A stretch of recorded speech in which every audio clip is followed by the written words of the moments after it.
Hey everyone, welcome to the next episode in our LinkedIn Live series of Think Beginning, Not End, powered by Vanden.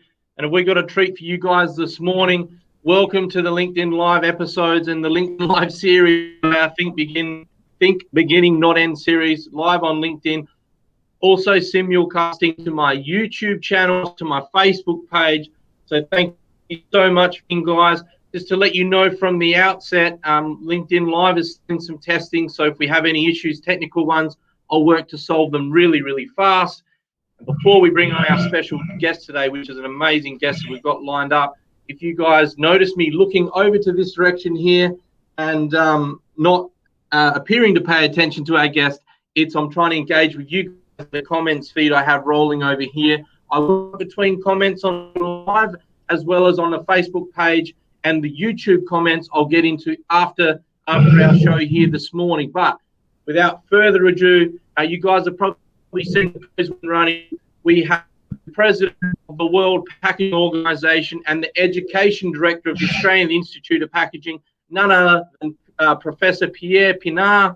And guys, I'm going to bring Pierre on very, very shortly. But just to give you some background on Pierre, he's going to share his story on how he's gone up a sheep farm in the middle of South Africa, in the town of Graf, to being the president of the World Packaging Organization. I mean, that's just an inspirational story on its own.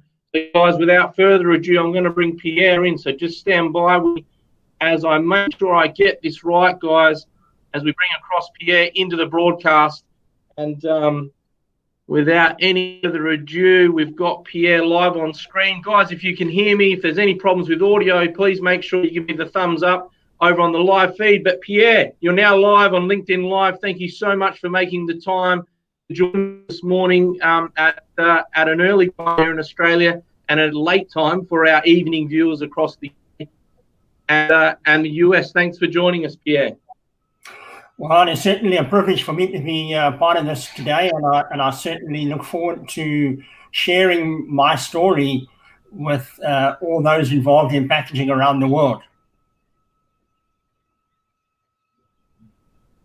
And, Pierre, right off the bat, I mean, you and I spoke a little bit before we came on air, about your journey, and we've obviously spent a bit of time together over the last year or so, but we just kind of go back, start with you, or before we do that, maybe tell everyone what your role is now, and then let's just rewind and go back to the start. And how does a boy growing up in the middle of South Africa on a sheep farm end up in such a critical role that you have now? And I know you're very passionate about wanting to make a big difference in the world. So for our audience, Pierre, if you can jump into that and tell us your current roles now, and then let's rewind and go back to the start.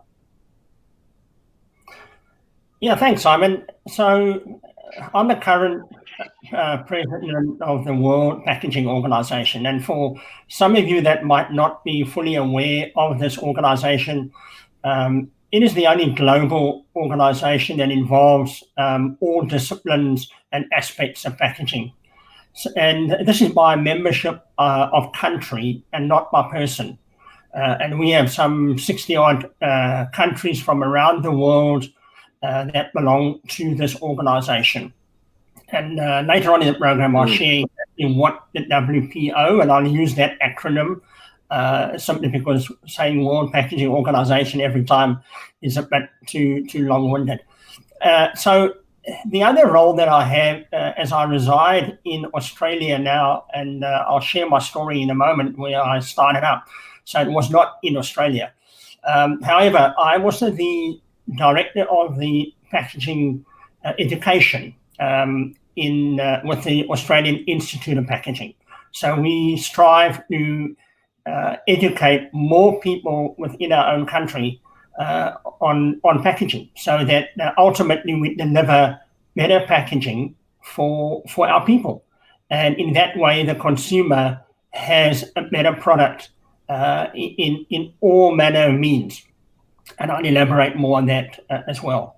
But if I go back, Simon, to share a little bit of the story, and the reason why it may be of interest to some people is that the role that I have now, the global role that I have at the moment, which is an extremely great privilege for any person. And if you talk to the past presidents over since, way back when we started in 1963 in Japan, the World Packaging Organization, no doubt they will tell you similarly of the privileges that we have as being in the role as president. But I grew up in a small town, and if there are any South African listeners today, they will know the small town of Prof Pierre in the Karoo, in sort of the central part of South Africa, which is the main and the nucleus of the merino sheep growing area. Called the gem of the Karoo, for those of you who live in that particular area will know it very well. It's the fourth oldest town in the country. And it has a population of, in those days, probably about 30,000 people. So I schooled there. We grew up in the town itself. My father was involved in the medical fraternity, and so was my mother. And so we had a lot to do with the farming community. And the school that I went to was farming orientated. 80 to 90% of the students lived in a hostel. So they were all farming people. So it was a very, ordinary, humble sort of beginnings where I grew up, and never did I ever dream at that stage that I'd land up where I am now. Fast forward a little bit and ended up in after school doing pharmacy in Port Elizabeth. And for those who are not familiar with the geographic location, it's somewhere between Cape Town and Durban. Durban in the north, Cape Town in the south, and Port Elizabeth lies in the centre of that on the coast. And known again for its mainly shipping industry, shipping a lot of farming stuff out of that area, be it wheat or livestock and so on. After studying pharmacy, I joined a pharmaceutical manufacturing company and spent the majority of the time in the laboratories. And I remember working along in the laboratories in those days as a 24-year-old and thinking, is this what I want to do for the rest of my life? Analyzing drugs. And I thought, I don't know. But fortunately, we had a really dynamic CEO at the time. And he called four of us youngsters in who had recently graduated and said, this was a Monday, and he said, by Friday, I want one of you guys to specialize in packaging. He said, I know nothing about packaging. Our company uses a huge amount of packaging. And fortunately for me, the other three guys were not interested. So they pursued their careers in pharmacy, and I changed to packaging. When I volunteered, the CEO at the time said to me, well, that's good. Now, all you have to do is go back to university again and qualify yourself in packaging. At that time, there were very few universities around the world that offered some postgraduate form of education in packaging. But I know in the US there were quite a few. There was Wisconsin and Clemson and Rochester Institute of Technology and MSU, Michigan State. But I was more closely associated with the United Kingdom at the time, and really wanted to study further in that area. And so I found a university, Brunel University, that offered a postgraduate master's in predominantly packaging technology, but the engineering side of it and the material science, polymers. So I did that, focusing on polymers, and that was the start of my career where it is today. And Pierre, sorry, just to quickly ask you a question. I mean, when you go back to that time, when you say that there wasn't, when you're looking for a course on packaging and obviously polymers is a part of that. What was it obviously difficult because, first of all, was there a lot of courses on polymers and then, how did you make that decision? Obviously today there's more, but what was your decision-making process in that? Well, for the older generation, back in the early 80s, we never had the internet, as you may well know, and so your research to find opportunities of where one could study was very limited. So it was all by sort of letter writing to various folk around the world, asking them, do you know of a university in your area that offers X, Y, Z? It was a very slow process of gaining this information. So as soon as I found Brunel University in West London, I didn't look any further. And then, in communication with them, they then explained what that curriculum would consist of, which really suited my mind at the time, simply because, number one, I knew nothing about packaging myself, but I had a pharmaceutical background, which is sort of chemistry based, and I felt that polymers is sort of in that field of study as well, so I would be okay and understand what they were talking about. And bearing in mind as well that it was a correspondence course, and only once a year in summer school would I have to actually go to Brunel in London. And fortunately for me at the time, the company that I was working for, this large pharmaceutical company called South African Druggists, and those in South Africa will remember it by the word Lennon. They paid for all that for that master's degree, which was fantastic. There's no ways I could have afforded something like that back in the early 80s. And Pierre, the thing about packaging, this is what I find fascinating about that. Like I often refer to myself as a student life, because I love learning. The thing about packaging is not only do you need to understand the polymer type and the packaging, but you also have to start to learn about the products you're going to put in the packaging. So it's such an interesting space. And, when people buy that package at the supermarket, the person who's designed it and made it, they've not only designed it to make it, easy for them to open and all the things we expect, but guess what? That person has also had to understand the type of product that's going in that packaging. It must have been some from where you started, learning firstly about the polymers and then the packaging, but then, you obviously have to get educated about the products that are going inside that packaging as well, yeah? And very, very rightly so. And I think it was an incredibly good start for me being involved in pharmaceutical, because pharmaceutical in those days, and probably to some extent nowadays, is still sort of the if one understands packaging of pharmaceuticals, you can then adapt that to any other form of packaging in general, be that food or beverage or whatever the case might be. So it's an incredibly good start. And the other aspect was that because it was correspondence, I was working full time at the time. So it meant that I was interfacing with people doing the stability trials, for example, in our company, which is very applicable to understanding the product. So I would spend hours and hours with those guys getting to understand what they've spent the last 20 years of their life doing. I could then gather that information in a matter of weeks. And so, Pierre, you get yourself to this university in London, and where does it go from there? How long is that journey to go through university and end up with the qualifications needed? And I'm sure like most people, you zig and zag a little bit. So not asking you to delve deep into your uni life, but certainly the journey through that education process would be great.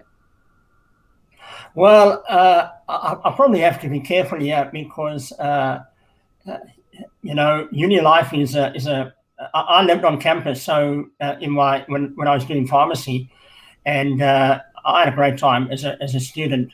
And there's every good chance that my children won't be listening live into this broadcast, so I won't elaborate on my student life, and my wife certainly knows what antics we used to get up to during that time.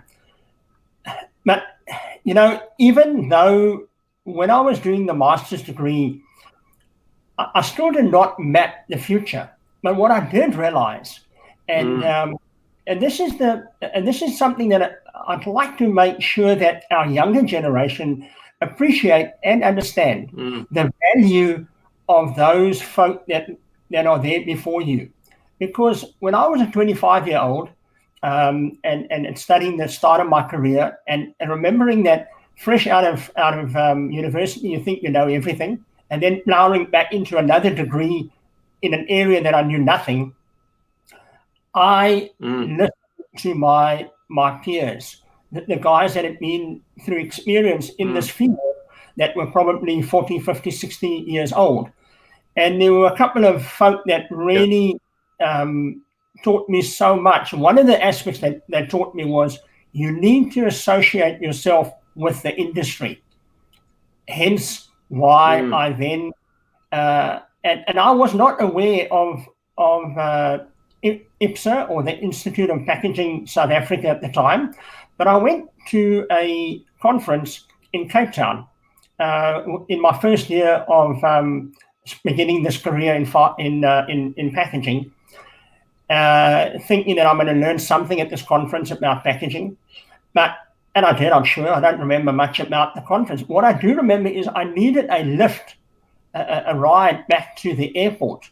And so I was asking various folk, which of you are going to the airport after this conference? And a gentleman said to me, yeah, he is. So I hopped in his car. And this is how fate works. Because this guy was the chairman at the time of the Institute of Packaging South Africa. And he saw my enthusiasm in packaging, and he said to me, I was from a different state or a different region or different province. He said to me, and I was only 25 years old at the time, 26 maybe max. And he said to me, why don't you start an institute, a branch of the institute in your region? And at a 26-year-old, I did that. But I went on those folk that were much older than me that had some clout in the industry. And we started the institute, this branch, which today is a really thriving branch of the Institute of Packaging South Africa. And that was my start in the industry side of learning beyond only pharmaceutical. And it's like many other aspects. When you're only in beverage, or you're only in food, or you're only in packaging agricultural type products, you're somewhat oblivious of what is happening in the other areas of packaging. And through this institute, I learned what was going on, because amongst other things, we had many field tours of other industries, and you are interfacing with people that have spent a whole career in that industry.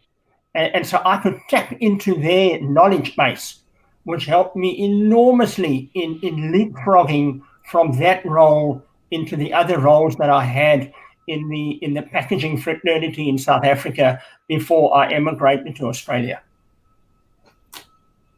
I mean, it's such a prominent point, Pierre, and I'm so glad that you've mentioned it. I'm going to get to a couple of little questions we've got on the side here in a second, but definitely for our younger listeners, and it's something from my own perspective, getting involved in the packaging industry. Some of the ethos that you've just spoken about, Pierre, is definitely very evident, and you learn so much from other people, and you do. When you engage with people with experience from those industries and those associations, and you get involved and you have conversations and you spend time with them, certainly as a young person, you definitely accelerate your learning and your knowledge faster. And guess what? A lot of the older people love to share their knowledge and help the younger generation through as well. So it's definitely something that everyone should be aware of, is, get involved in these associations, and for packaging techs out there, or someone at university wanting to come through, there are some great associations, for packaging, and obviously, in Australia here it's the AIP, and getting involved, because people like yourself, who are happy to share some knowledge. So I'm really grateful that you've brought that point up here. It's such a key point. I'm just going to turn my attention really, really quickly just to acknowledge a couple of people who have jumped on to LinkedIn Live. First of all, hello, Anthony Payton. Anthony's got a good question here for us, Pierre, that I'll get to in a second. That'll be great for the audience. I'd like to just say hello to Dominic from Germany. So thanks for jumping in there, Dominic. We've got John from Narracourt in South Australia, my hometown. From our team, we've got Penny from Melbourne. We've got Carol from the UK. We've got David Wilson, our MD, who was on the other day here also. And so if you guys are watching, just leave a comment and I'll give you a shout out live while we're on. Pierre, I just want to get to Anthony's question very quickly, and then we'll keep moving in the same direction. Anthony's got a great question here, and it relates back to, the start of your journey a little bit with pharmaceutical. But Anthony's question is, are stability trials in pharmaceuticals similar to how testing is done to improve food shelf life? How does it differ? Fantastic question, Anthony. Thanks very much for that, because I don't think many people understand the stability aspect, and later on we'll come to the education side, which is certainly a passion of mine. When it comes to stability trials in pharma or pharmaceutical, but nowadays they've used the word pharma, it's a long drawn-out process, and it has to be, because it simply affects us as people if those stability trials are not done thoroughly and methodically. And so, any stability trial in pharma would entail probably you'll have a reference material, which would be your base reference point. Then you're probably testing at least 4, maybe 5 different materials on that particular product to establish which one ultimately performs the best. And unfortunately, we have to always bear in mind the commercial value attached to it. So, you can say, well, we know that foil on foil is the best for pharmaceutical, say, tablets. But it just from a price perspective, it blows it right out the water. It just doesn't, it's not viable. And so you're looking at something that meets the shelf life requirement, which predominantly, I say this, is about 2 years. And so you try to find the material that meets the 2-year shelf life, because you don't need 2.5 year shelf life. You don't need 3 year shelf life, because the efficacy of that product is no longer there beyond that in any case. So there's no reason for having superior packaging. And so this commercial aspect and your knowledge base on the various types of materials is absolutely paramount. When it comes to food, my experience is that there's nowhere near the amount of focus and effort that's put into stability trialing in food when you compare it to pharma. And the issue, unfortunately, Anthony, addressing your question in particular, if you take, for example, a very simple product, maybe, something that there's abundance of it, let's say, rice or wheat, or let's look at the vegetable market, looking at potatoes or something very simplistic like that. To do lengthy trials is going to be too expensive. So this is where the experience factor comes in.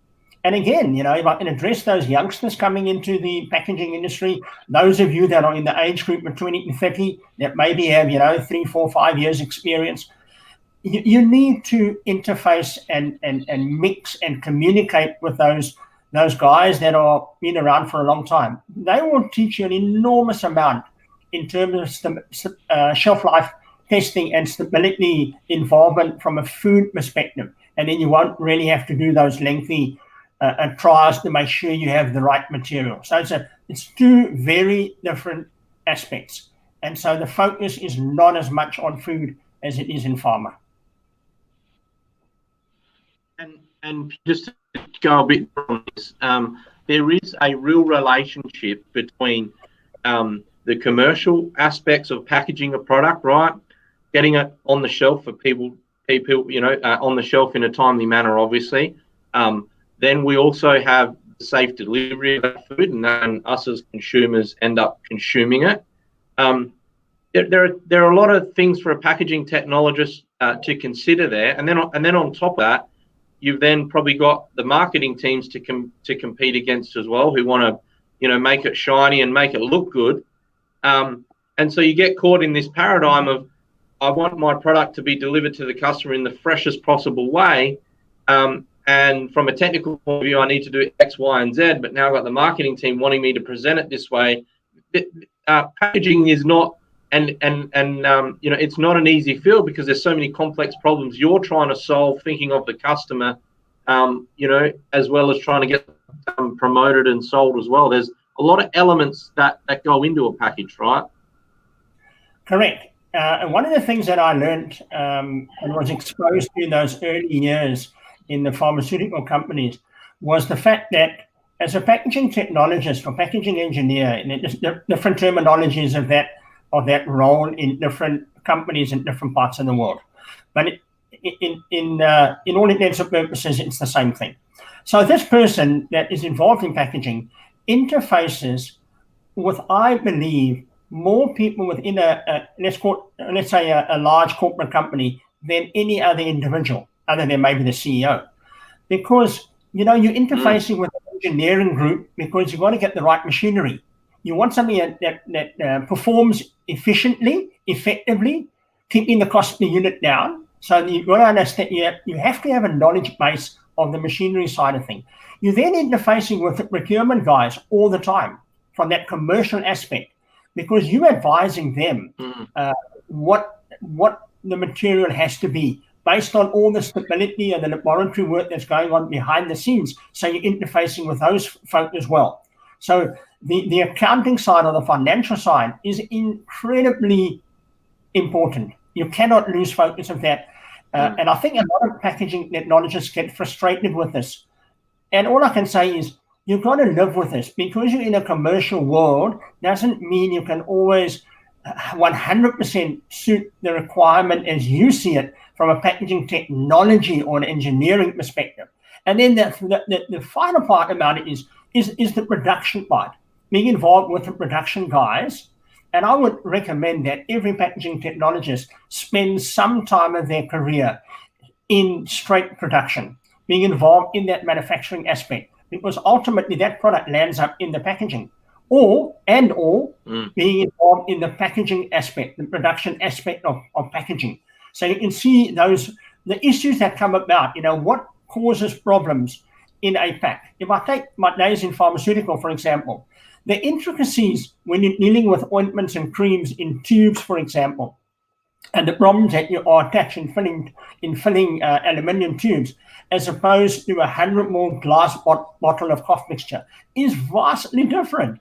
And these large pharmaceutical companies, they are very diverse. So you might be involved in ophthalmics, you might be involved in parentals, you might be involved in suppositories and pessaries and tablets and capsules and syrups and liquids.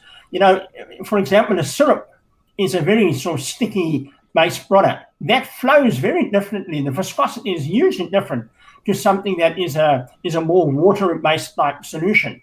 So even just in that space, it's vastly different. And you've got to have a knowledge of this to be able to direct and inform your powers that be at the time that this is the way that you should be going. Otherwise, you will hit problems if you do it slightly differently. Now, how do you get that knowledge?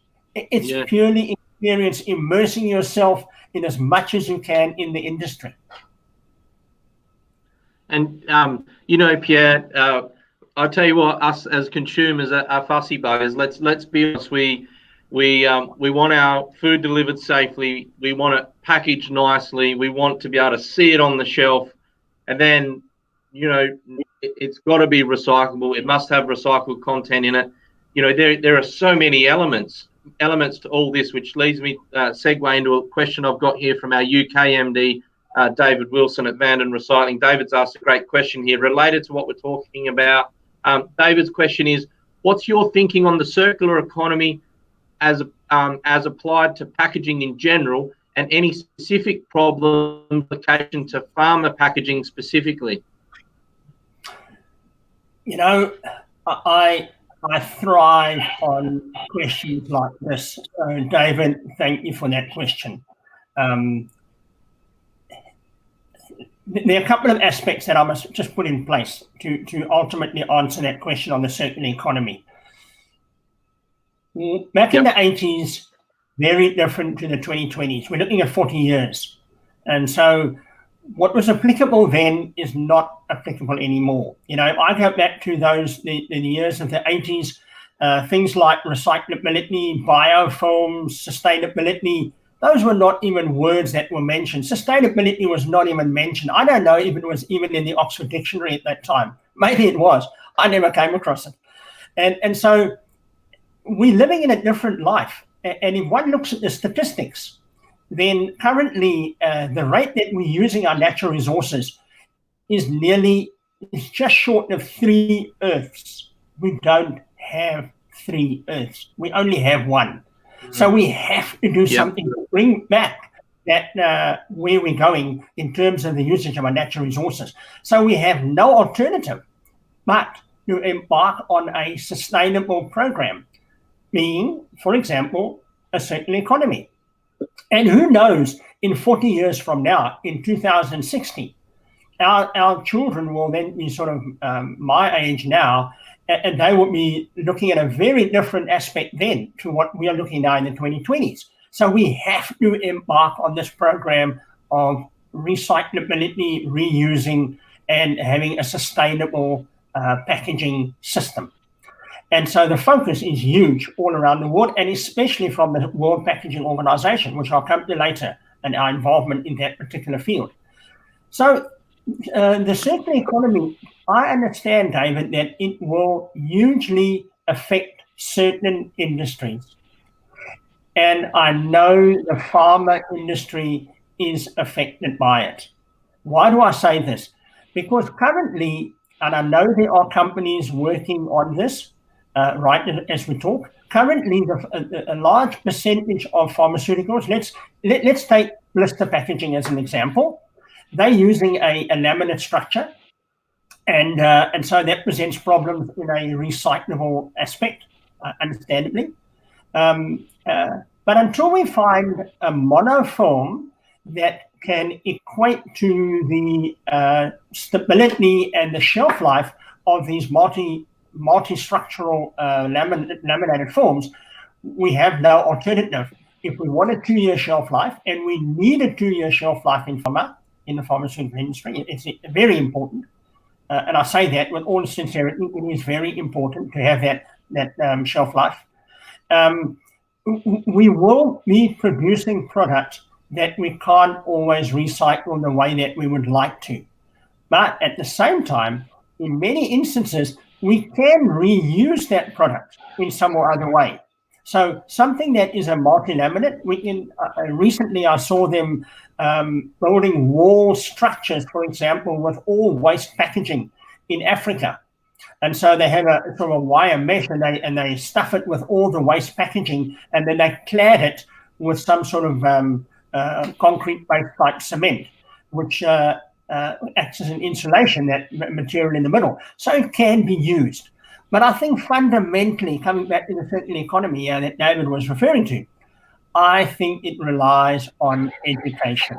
And I'll elaborate more on that later on. Education is the fundamental aspect. And as I'm sure you've realized by now, is a complete passion of mine. And Pierre, a good segue into a question here, again from Anthony Payton, which is, given the need for experience, is the packaging industry in a good way or a bad way? Are we too young / inexperienced in Australia and the UK? I don't want to single out any countries, and certainly speaking from a World Packaging Organization perspective, that would be unfair to do that, because there are many countries around the world that, especially more in the developing nations, that just don't simply have the infrastructure. And the WPO is getting involved in those countries and helping them from a material science perspective or an engineering perspective in packaging. But I think what I can answer in Anthony's question there is, we live in a different society now. Back in the 80s, we would have had issues, and somewhat into the 90s, because if something happens in Japan at this moment, I can guarantee you, based on our network in the World Packaging Organization, I will have that information on my desk within 30 minutes. That's very different to the 1980s, where it would take weeks before a new development happened, or something really different came about in the packaging industry. And it'd be weeks, maybe even a month, or before we even heard about it, let alone try and implement it. That's very different now.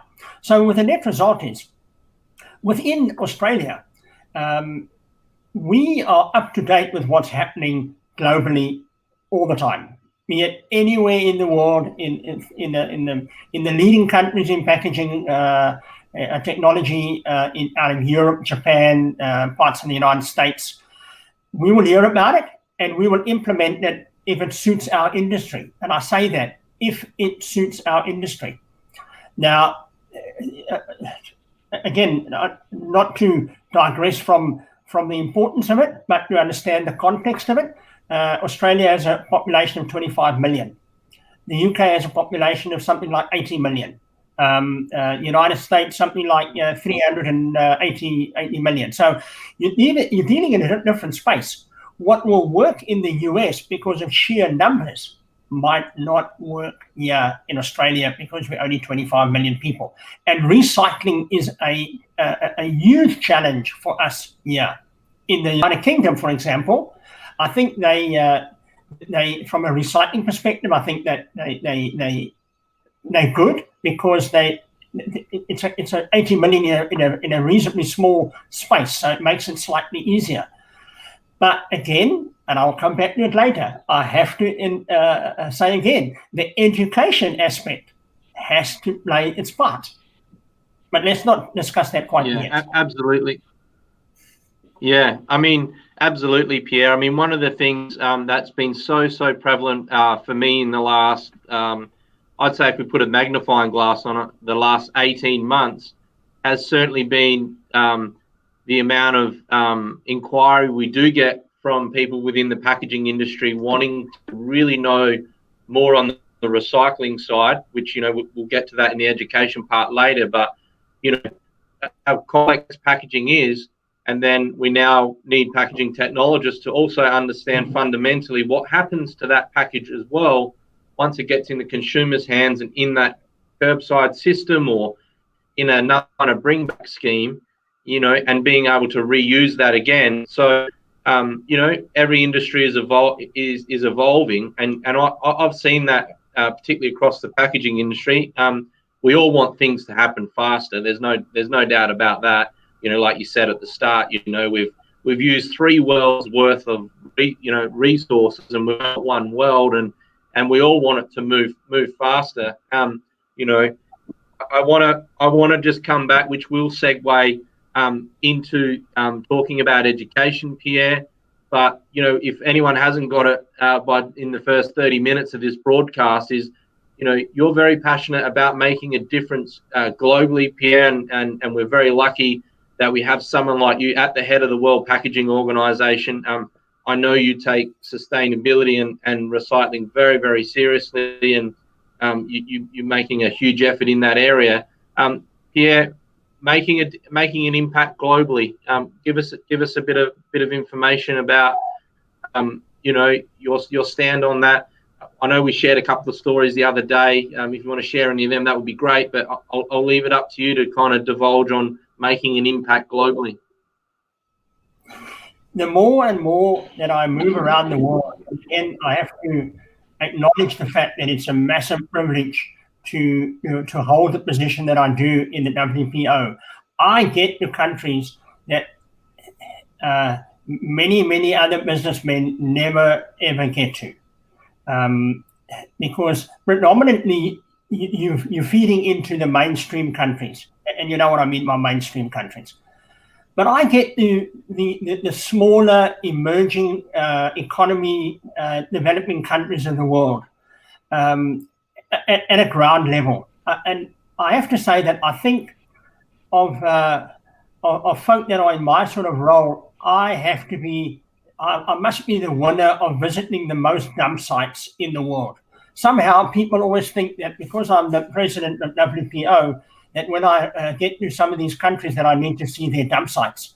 So I know dump sites. I can tell you that. And there's some horror stories about dump sites, and the items that I'm seeing in those dump sites is alarming. It's astonishing because they don't have to be there. Yeah, does it sorry. Go. Sorry, Pierre, just a bit of a delay there. Just touching on that, as a packaging person, when you see those dump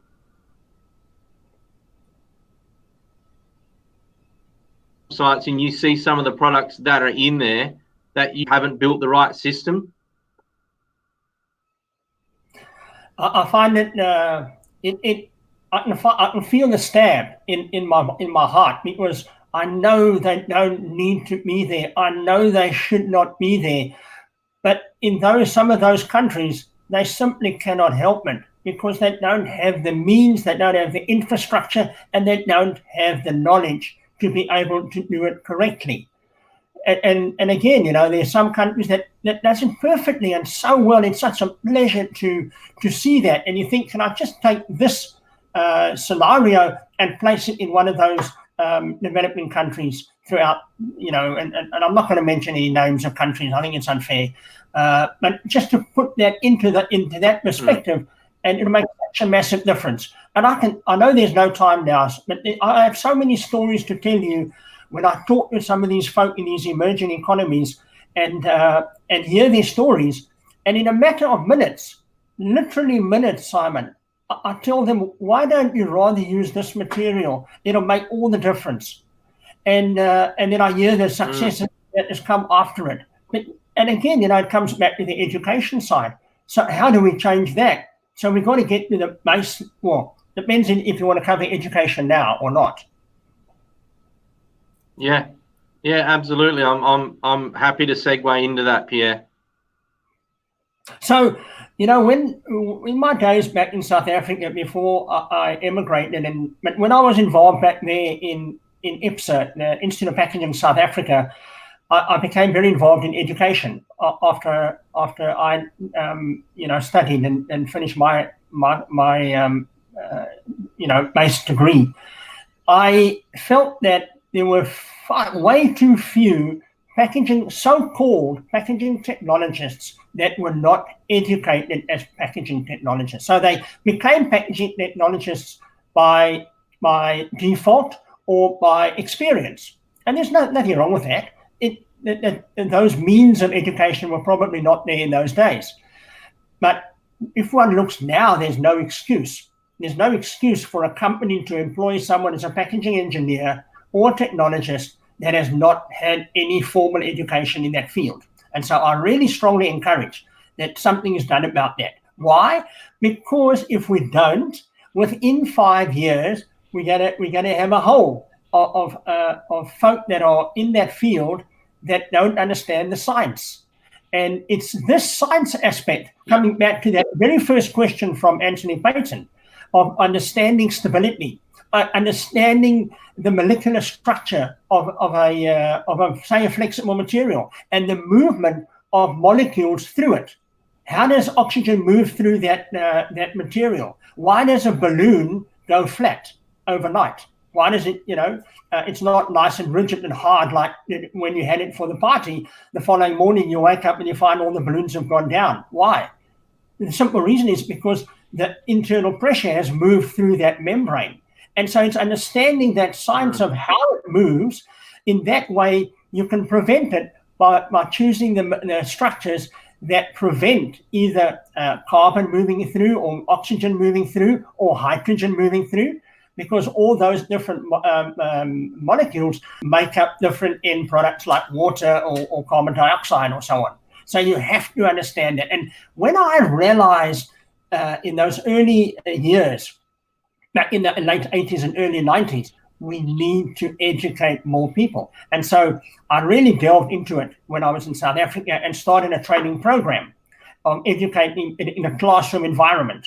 And I'm pleased to say that going exceptionally strong in South Africa. But when I came to Australia, they were having something here already out of the UK, and that was sort of driven by my tutor in a way, Professor Harry Lovell, and in time, in my involvement in the AIP and becoming the president of the AIP in later years, the urge to even make it bigger and expose ourselves more and have more education across Australia and ultimately Southeast Asia was a goal that I had. And we certainly started that off and grew on that which Harry Lovell developed. And there's an enormous amount of work being done here in Australia now, and it's fantastic. So when the opportunity came that we as in AIP could also join WPO, we jumped on that opportunity. That was in the very early years, and when I was vice president, and our president, Craig Wellman, at the time, got involved. And it was fantastic because once again, I could join the WPO. I had been there in 94, 95 when I was president of the South African Institute. And so it was great being back again in WPO. But this time, my education passion was greater than ever. And there was no doubt in my mind I was going to make a difference when it came to education on a global level. And I knew that I had to find myself or establish a way that ultimately I must be able to get the top job in the WPO for me to move that which I wanted to so strongly. And so, when I became president of WPO back in the end of 2017, then in that forum, in Facing the Press in Rio, in Brazil, I set the path, and I said that we have to reduce packaging waste. We have to reduce food waste. And in this way, we can improve and reduce poverty. And at the same time, we will increase our global awareness of the WPO. And I have to say, looking back now, nearly 3 years or 2.5 years, we've achieved some enormous wins on that front. We've trained over 2,000 in a class environment in terms of students in packaging technology throughout the world, predominantly in developing countries. So you must remember that by training one person in a developing country, immediately that person goes out and affects 10 people, and those 10 people affect 100 people. And so that 2,000 becomes very quickly 20,000. And so the drive is even greater as we talk in moving that education all around the world. And the one aspect, if no one remembers anything about this broadcast, if they remember this, and that is we need to educate the little ones. The little ones in grade 1, grade 2, grade 3. That's where it starts, because that's where you can change a culture. I cannot change the grandfathers and the grandmothers of this world. They are stayed in their ways. They're not going to change very easily.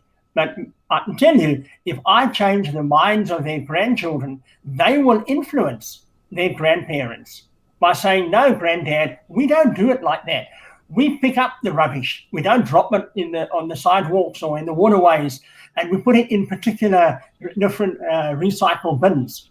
So we need to get to the stage where through the school system, we start educating. And I started this 11 years ago, 12 years ago now, in my particular area in Southeast Australia, where I go into schools and teach them exactly this aspect of making them aware of packaging and the good aspects of packaging.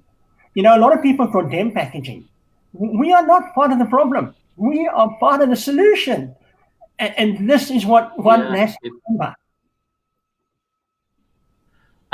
It's a really good point that you make there, Pierre. And I often refer to ourselves at Vanden the conduit at times between the packaging industry and the waste management sector, because and I've spoken about this before, I feel very privileged we get to work on both sides of this. There's some incredibly talented people either side of this. And I think you've hit the nail on the head there that, by coming together, that, we are all part of the solution together. And I think that needs to happen a little bit more. That's one thing that's for sure.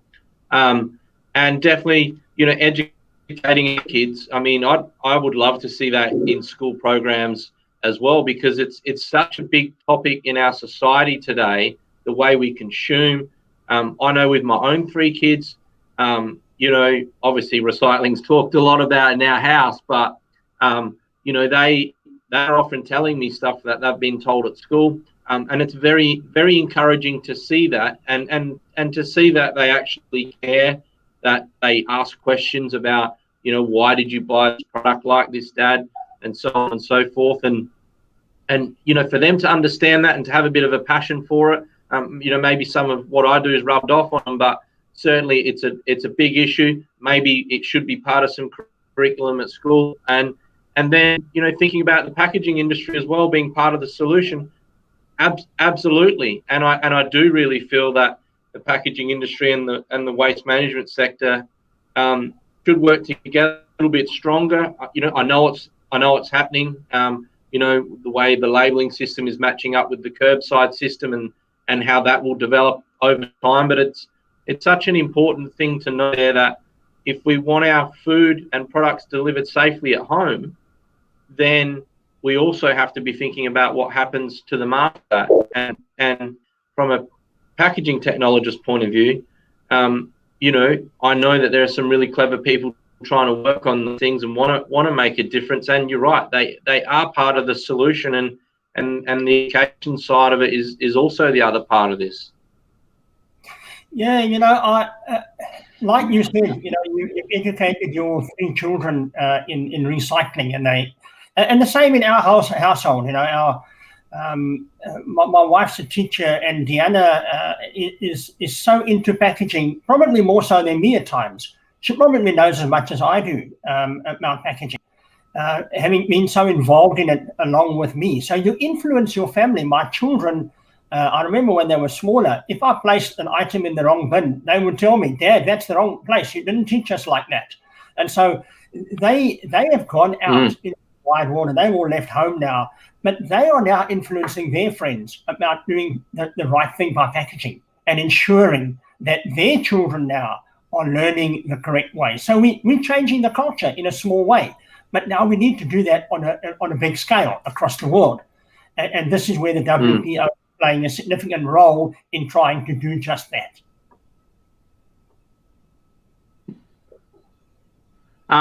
Pierre, I've just got a question from, it's actually from my brother who's watching on Facebook.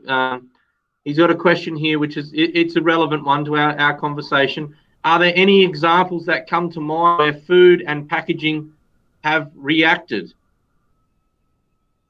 When he says reacted, I presume he means in a negative way. I'm assuming. Okay. Yep. I can give you a classic example. When I was in a recent visit to Nigeria, to Lagos, and doing some educational work there, running a course, we visited an open market, bearing in mind that in Nigeria, 70% of all goods sold in Nigeria are open market. So that's massive. And we came across this lady who was probably about 35, and she was selling coffee beans. And it's a lovely story because I saw the coffee beans there, and there was a lot of moisture inside, as though the bag was sweating. And so, I asked it through a bit of translation with our host, are you having any problems in your packaging? Because I'm involved in packaging and I'm interested in your coffee beans and so on. And she told me that, the coffee beans don't last very long. So I said, when you say that, what do you mean? She said, well, when I compare it to other vendors in the open market, their coffee beans last longer. And I said to her, well, how do you receive these coffee beans from the farmers? And she showed me the bags that had perspiration inside them. And she said, I get them in those bags.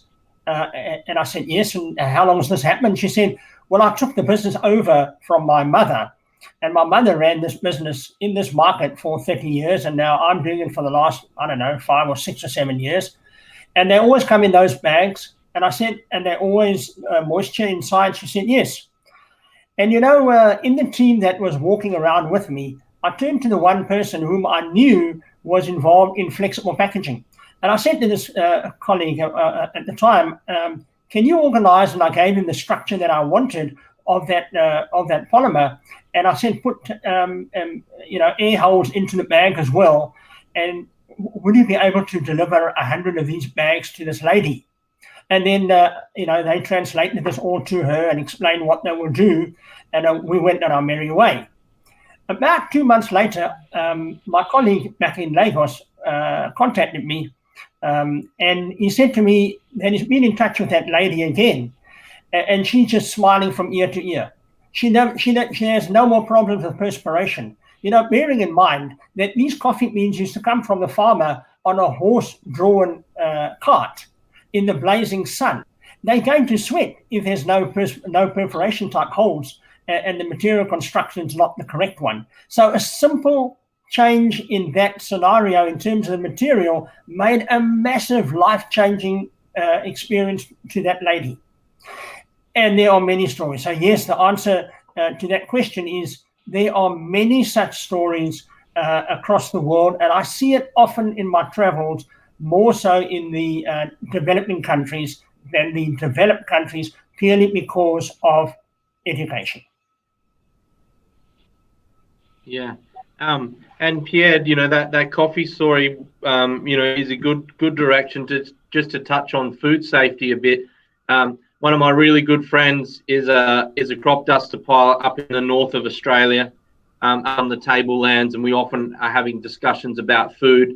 One of the big things he will talk to me about a lot, I'll give him a shout out to my mate Hamish, is food security, okay? And food security and food safety are very much related. And I guess to put some context around that, it is the safe delivery of food to the people who need the food the most. There are some countries who can't grow enough of their own produce and having to, buy from other countries. Australia's in a position where we've always exported a lot of great produce. Food safety is a big issue.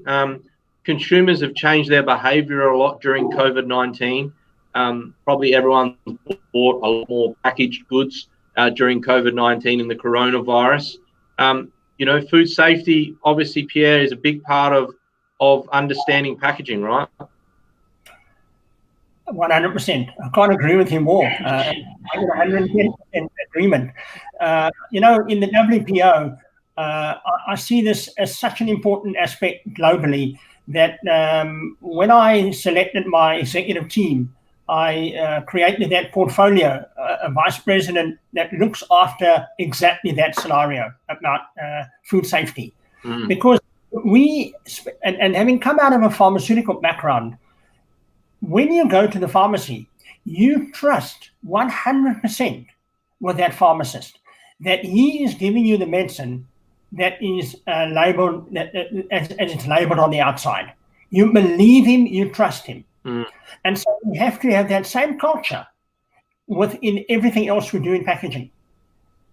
Obviously food, because that affects our life. But it's applicable in other areas as well. You cannot make an error in pharmaceutical, and therefore we should not make an error in food either. So how does one ensure that this happens is that the emphasis has to be placed on those packaging technologists who are involved in the correct labeling, correct packaging of those products.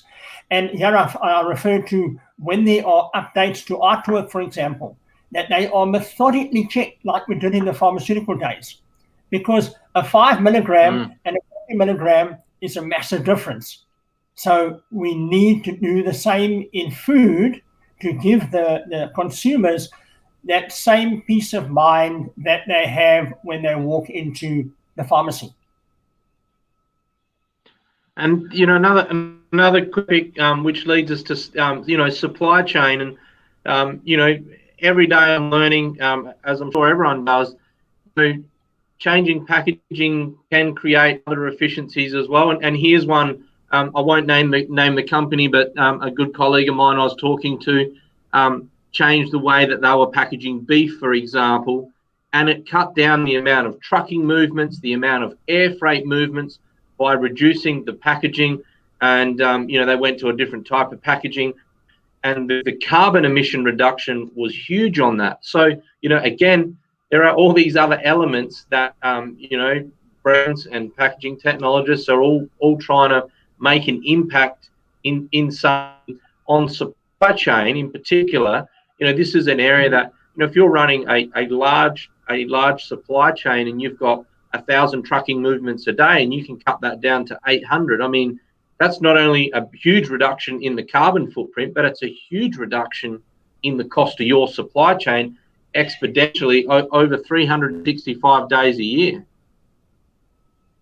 This is something that we certainly feature in our educational programs, because we as packaging people or packaging technologists, we need to interface very closely with the industrial designers or designers in general of packaging, because that primary packaging for that product, one has to bear in mind the supply chain right at the start. In other words, your primary pack, you must design it that it fits correctly with the correct space efficiency in a container. We know that containers in our lifetime, or in my lifetime, are not going to change. Those dimensions will not change. So if one takes, for example, a bottle, a simple 100 ml bottle, and you're shipping this product around the world using containers, have you designed the carton, the individual carton around that bottle, and the corrugated shipper? Have you designed that with a container in mind? And I am amazed when I travel around the world when this simple, basic, back to first principles is not there. They do not do it, and I see it continuously. Now that's because someone in the industrial designing perspective has designed a beautiful shape, etc. And as you mentioned right at the start of our interview about involving all the marketing people want to put their ideas there, and that they need to work with the packaging technologists, the same applies here. If the packaging technologist communicated with that industrial designer right at the start, then maybe a slightly squatter, a slightly shorter bottle, still holding 100 more contents, would fit better into a container and therefore reduce, as you said, the number of shipments, the number of truckloads, the reduction in fuel, the effect on our climate, on our earth. All those impact down the chain. So a simple design error at the start has huge impact when one looks at the supply chain, and it's not difficult to fix. Yeah. Another quick question just from our audience, Pierre. Again, this one's coming from David Wilson, our UK MD. David's asked, where's the best example you've seen of the packaging industry working in harmony with the recycling industry? What country should we look to for inspiration and best practice? Is there a particular country that you think that happens the best in, Pierre? Just clarify, would you drop down on one aspect? What aspect of the packaging? The artwork side, or the image, or the design side? I would just say in general, it's a general question where we've seen the best example of the packaging industry working in harmony with recycling. Okay, with recycling. Okay. they've been, and one country I don't think leads 100% in recycling and is better than other leading countries in recycling, but certainly in Europe, as a bigger region, they certainly have got it right. Their recycling rates are good in certain areas like glass and metals. Certainly can improve in plastics, and more so in the flexible plastics. But again, in the rigid plastics, they're doing okay, but not in flexibles. So I would say Europe probably would be the benchmark for a lot of the other countries around the world. Down in Australia, we have a problem because of our large open spaces, which would certainly affect people like yourself, Simon. But I would think that in Europe, regarding the flexible side, which is not big enough yet, we've got to increase that percentage of recycled material, because one looks at the statistics, the amount of that flexible material ending up in the waste stream into the sea is a shocker. We cannot allow the Great Pacific Garbage Patch to get any bigger. It's big enough. And at the moment, it's sitting at like nearly 3 times the size of France. So, but what we can do, we can design better material so that it is easier to recycle on the front end, but on the back end, we have to implement the infrastructure and the education to teach the people what to do with that packaging once they've removed the contents. So it's a two-pronged attack. It's no point only fixing the one part and not the second part. Get the design side right in the material construction and put the infrastructure in place with education. And Pierre, just a further follow-up question on that. I mean, because packaging all at times is recycled slightly different. I mean, from your, and this is your opinion, this is only your opinion I'm asking here. Do you think we have the collection systems in place for the packaging that we do have across society? Do you think, we should look more towards some more bespoke collection programs? Do you think the curbside system could be changed to help recycle more packaging? Obviously brands are moving towards using more of the recyclable material again, which is a huge, it's a great way of, or a problem that we need to solve. We need brands using more recycled content. But do you think we need to look at the recycling system in general and tailor it a little bit more towards, recycling some of those other packaging streams, more bespoke collections? Correct. I agree. And the reason why I agree so wholeheartedly is the fact that if one takes developed countries, even in Europe, for example, and if you take some of the Scandinavian countries, they do recycling very well. You have something like 7 bins in certain countries like Norway collecting the different types of items. So they do it well. And even when they look upon themselves, they will say they can do it better. Even as recent as last night, I was in contact, in a discussion with the Austrians, and they in Vienna have a very good system of waste collection. Well, in fact, throughout Austria. But when they reflect, even they are saying there's huge opportunities for improving their system. As we talk, the WPO is in close collaboration in Southeast Asian countries, where we're setting up forums to implement and in some cases improve existing systems, because we know that in parts of Southeast Asia, there are countries there adding to the waste stream in an enormous way, and they need help. And we are providing that advice and help. And ultimately, we want to get to a point where the people of those countries want to keep their countryside and their waterways clean themselves. And Pierre, on that, I mean, obviously, in the UK, we spoke about this the other day on the show. We have the packaging recovery note system, which, if we want to look at it bluntly, is like a tax on packaging. I mean, at the end of the day, the consumer is the one that will wear cost, because the brands have to cover that somewhere within the cost of their operation. I think that that's the way forward, is to have more systems like that. And how do you think, from your experience, brands will be receptive to more of those kind of programs? I know we've seen some brands, the larger brands, making their own commitments and are very heavily committed to, particularly here in Australia, things like container deposit schemes. But do you see more brands wanting to engage in that and maybe doing some kind of blanket system like that on packaging? What's your thoughts on that?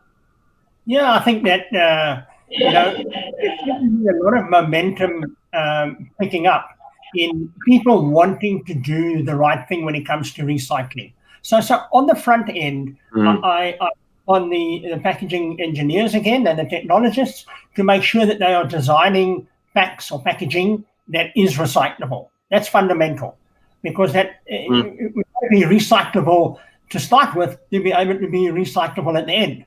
So a lot of focus has to be on the front end. You cannot purely look at the consumer and say the consumers are all at fault. No, we as packaging technology, I'm one of them. We have to do the right thing and ensure that we have the correct material that becomes recyclable.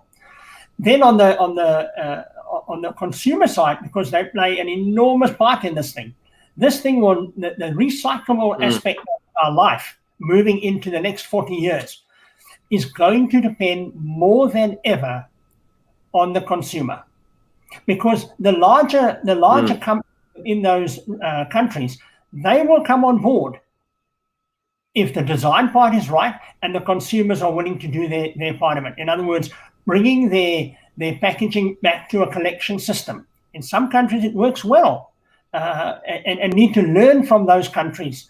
In Australia, it's really starting to pick up the enthusiasm of the consumer in ensuring that we do not leave waste lying around, number one, but bringing it back to a collection point.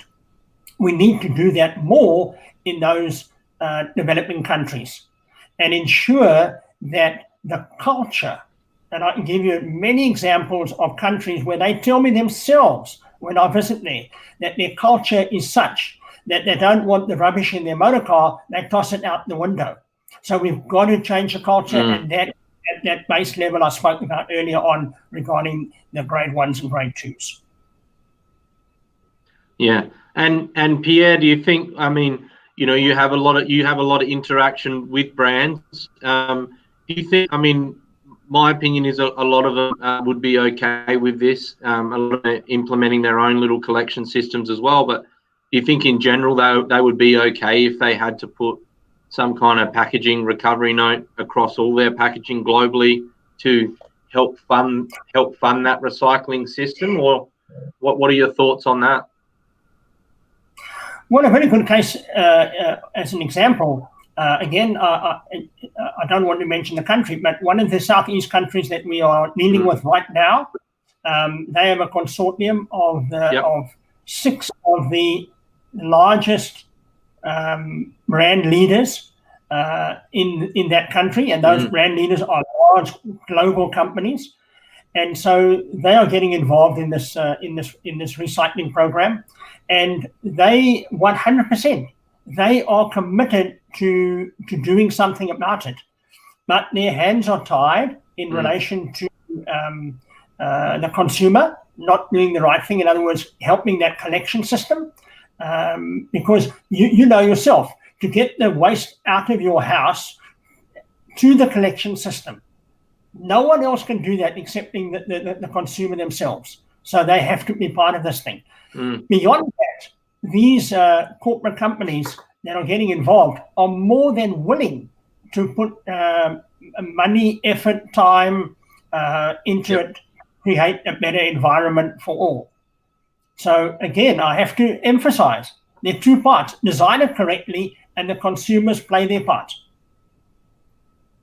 Yeah, absolutely. I agree. Consumer in the middle has a vital role. The wrong things don't end up in the recycling bin because of the person collecting or the person designing it. if we've got a good collection system and someone's designed it properly, then it's on us to make sure we put in the bin correctly. And I'm a big believer that we need to bring people on that journey with us. And yeah, so for any of those brands who are struggling on that, I can certainly help them in that area. Help get consumers educated faster. So and I know you can too, Pierre. I'd love to maybe just sort of work towards closing out for everyone that's jumped on today, Pierre. We've been on for an hour and 20, and I'm very grateful for the sheer time you've given our viewers this morning, and obviously I've learned a lot as well. Pierre, can we just kind of finish up with looking at goals and objectives, moving forward for the WPO, or what are some of the goals and objectives moving forward, and maybe if you could share a bit in closing just on the education side, particularly here in Australia for the AIP, who I know you're the director of their education, for our listeners before we close out. Well, let me touch on the AIP education. I'll move on to the more global picture in relation to where we're going in the future. The educational aspects of the AIP have grown enormously these last 12 months. And a lot of credit has to go to Nerida Kelton on this. And she's driven that aspect in involving more and more people into education. Our numbers have soared to beyond 1,000 people that we've trained in the last 12 months. So we're really making a huge impact in the packaging industry. And the good thing is we're now extending beyond the packaging industry. So those associated ones, like designers, for example, and certainly through other forums that are involved in partly in packaging, are now coming on board, realizing that they need to know more about this topic that seems to be gaining more and more momentum in Australia. So I've envisaged that we will continue to grow and introduce new courses. As you well know, we're about to launch the new one on polymers and recycling, and that's going to be a really interesting for many people. But to bring those people to see themselves what this whole aspect of recycling is all about. At the moment, for many people, it's just a word. What happens with this particular packaging in my hand when you say recycling? What does recycling mean? It's a word that many people are not 100% familiar with. So that's going to be a fascinating one, and I really look forward to being involved in that. So we are growing in Australia in relation to packaging, and there are more and more tutors being involved, and there are more people at industry level getting involved in the certificate level and the diploma level. There's a lot of online learning that can happen, so they don't have to attend classes, and especially now during the lockdown, shutdown periods of the COVID-19, we're finding an uptake in the learning programs, which is very encouraging. And we've changed our focus to online learning at this stage. At this stage, we're not sure when we'll go back to classroom environments. And like many other people are in a similar boat, which leads me then to the next aspect. And I'm sure that there are listeners that want to know, how is this all affecting, how is packaging being affected by the COVID-19 pandemic?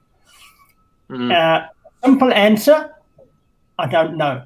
But hang on, I obviously I'm in contact with a lot of people around the world all the time. In fact, as recent as Monday night, I met with 10 folk in the leading institutes around the world on packaging, and this was one of the prime discussions, was where in the future, where are we going, and what effect is it having on packaging?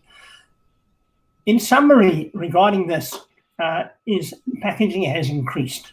If one looks at the, this is during COVID-19, if one looks at the those countries that have this method of delivering food to the homes, home delivery systems, and this is more the developed countries I'm referring to, there the packaging has increased. There's far more online buying now than ever before. And so all that stuff. Yeah, 100%. And so more than ever before, we need recycling because there's more packaging coming in.